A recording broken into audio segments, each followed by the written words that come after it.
बाप वाटेल ते बोलायचे, वाटेल ते सगळी आंदोलनं करायची, पैसे खाल्ले, हे केलं ते केलं, तेव्हा राजकारण नाही.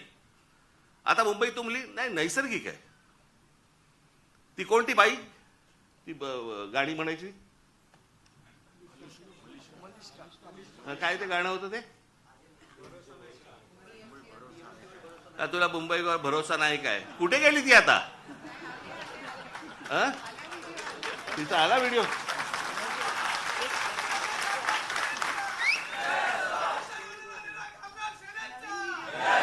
नवीन व्हिडिओ आहे का, जुनाच टाकलाय? नवीन केला असेल तर चांगलं आहे, कोणाला पाहिलेली नाही ती. पण जेव्हा तेव्हा गात होती तेव्हा सुख घेतलं. आता दुसरे जेव्हा बोलायला लागले त्यावेळेला त्रास व्हायला लागला. आता मला दुसरं कळलं नाही, मला मुख्यमंत्र्यांचं विधानसभेतलं भाषण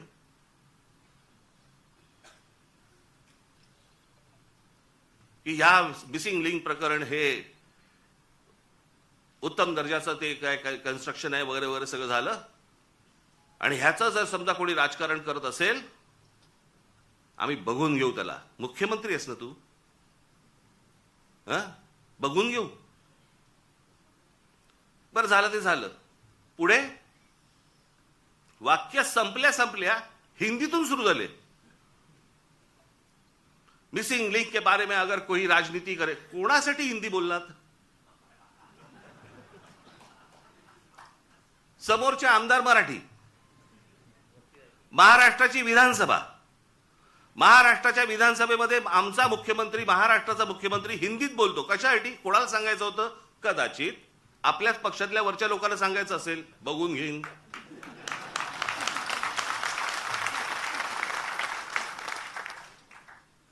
त्यांनाही माहिती आहेत हे सगळे व्हिडिओ येत आहेत कुठून, हे सगळं काय चालू आहे राजकारण. मी त्याशी बोललो नाही का, माझ्या पत्रकार परिषदेमध्ये बोललो ना.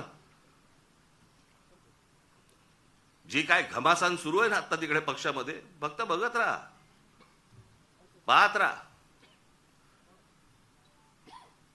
मुंबई महाराष्ट्राचा, ठाण्याचा काय विचका झालाय, पुण्याचा, सगळ्यांचा शहरांचा विचका झालेला आहे, ज्याला हे विकास म्हणतायत. मी ह्या विषयावरती इतकी वर्ष बोलतोय मी की आपल्याकडे डेव्हलपमेंट प्लॅन येतो, परंतु टाउन प्लॅनिंग आपल्याकडे होत नाही, आणि त्याचा ही शहरच सगळी बर्बाद होणार आहेत, झालेलीच आहेत, अजून होणार. बघावं तिकडे सगळीकडे इमारती सगळ्या उभ्या राहत आहेत. माझी तर विनंती आहे मुख्यमंत्र्यांना, सगळी कन्स्ट्रक्शन एकदा बंद करून टाका. नुसते रस्ते आणि फ्लायओव्हर आणि ब्रिजेस म्हणजे विकास नव्हे. हे जेव्हा लोक परदेशात जातात त्यावेळेला करतात काय मला कळलंच नाही, मला अजूनपर्यंत. या परदेशातली सगळी शहरं बघा.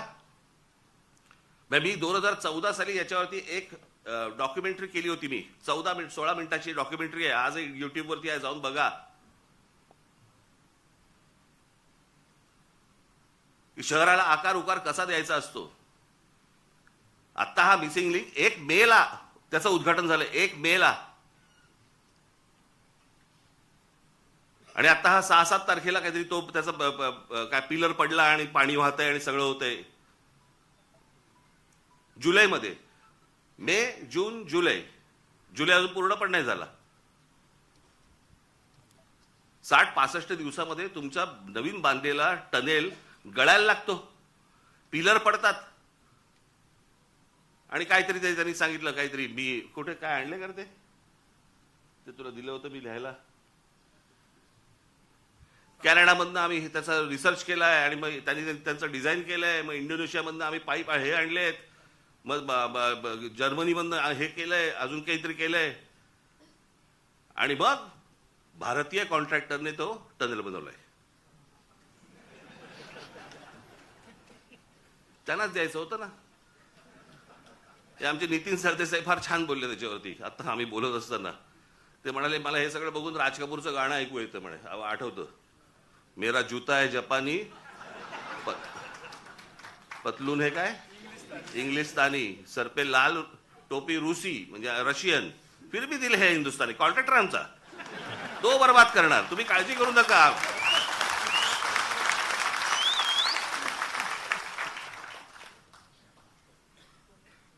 या मध्यंतरी कंत्राटदारांचे व्हिडिओज आले होते. कंत्राटदार सांगतायत आपल्या महाराष्ट्रामधली मराठी मुलं मुली जे नव्याने कंत्राटदार झालेत त्यांना किती म्हणे, तर जे कंत्राट मिळतं त्यातलं जवळपास 56% पैसे द्यावे लागतात म्हणे, वाटावे लागतात, चारावे लागतात. 56%. भाई ज्याच्यासाठी काम काढलंय ते काम त्यांनी 44% करायचं. तुम्हाला असेच रस्ते मिळणार, असेच खड्डे मिळणार.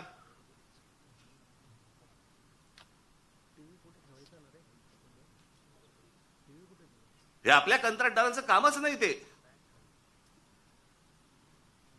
मी त्या मगाशी बोललो ना, मी त्या डॉक्युमेंटरीमध्ये मी म्हटलंय, त्याच्यात दिलंय. छत्रपती शिवाजी टर्मिनस आपलं अगोदरचं VT station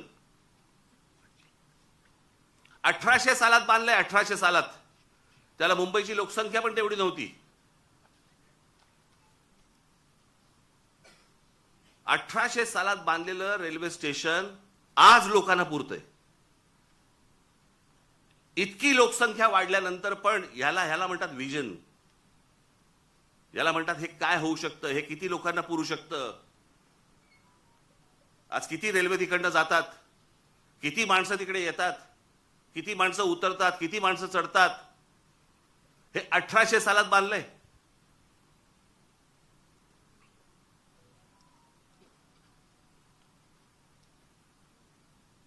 अमेरिकेमधली empire state building, किती उदाहरणं द्यायची हो जगामधली तुम्हाला.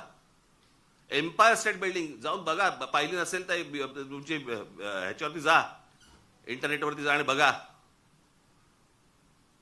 ती एम्पायर स्टेट बिल्डिंग ती पण तेव्हाच 1933 साली बांधली.